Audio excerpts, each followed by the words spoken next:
ગુજરાતમાં પીટીસી અને ડીઆઈઈડીમાં પ્રવેશ કથિત કૌભાંડના આક્ષેપમાં વિદ્યાર્થી નેતા યુવરાજસિંહ જાડેજાએ આક્ષેપો કર્યા છે કે 70 જેટલી કોલેજોની માન્યતા રદ હોવા છતાં પ્રવેશ ફાળવાયાનો આક્ષેપ છે.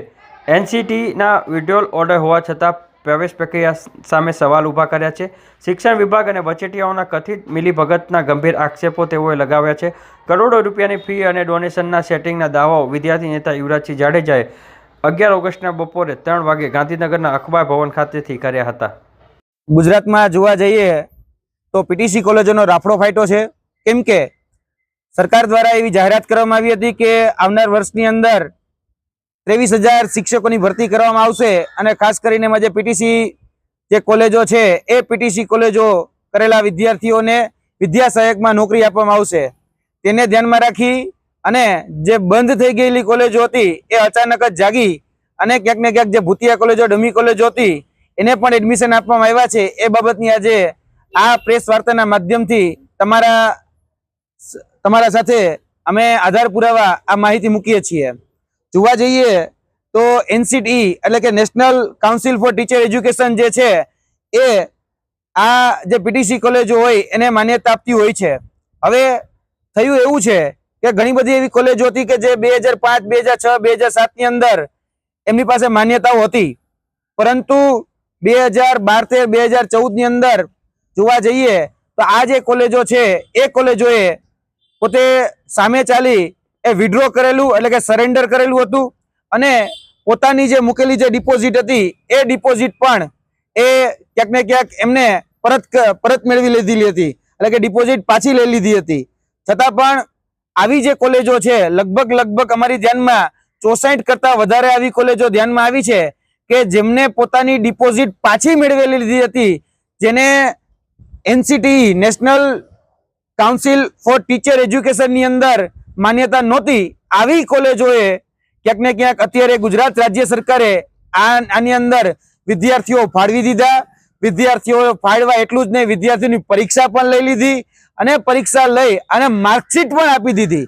આ જે બોગસ સંસ્થાઓ છે, આ જે ડમી સંસ્થાઓ છે, એ ડમી સંસ્થાઓ એ ક્યાંક ને ક્યાંક ગુજરાત હાઈકોર્ટ ની અંદર ગઈ અને ગુજરાત હાઈકોર્ટ ની અંદર જઈને પરમિશન લઈને આવી.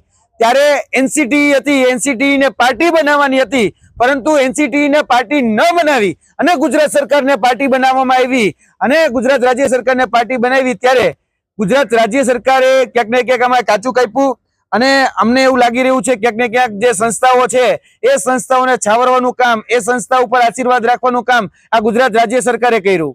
તેને કારણે આવી બોગસ 70 જેટલી સંસ્થાઓ જે છે, જે એનસીટી જે છે એનસીટીમાં રજીસ્ટર નહોતી, વિડ્રો કરેલી સંસ્થાઓ હતી, એ વિડ્રો કરેલી સંસ્થાઓને ગુજરાત રાજ્ય સરકારે માન્યતા આપી અને એની અંદર એડમિશન ફાળવી દીધા.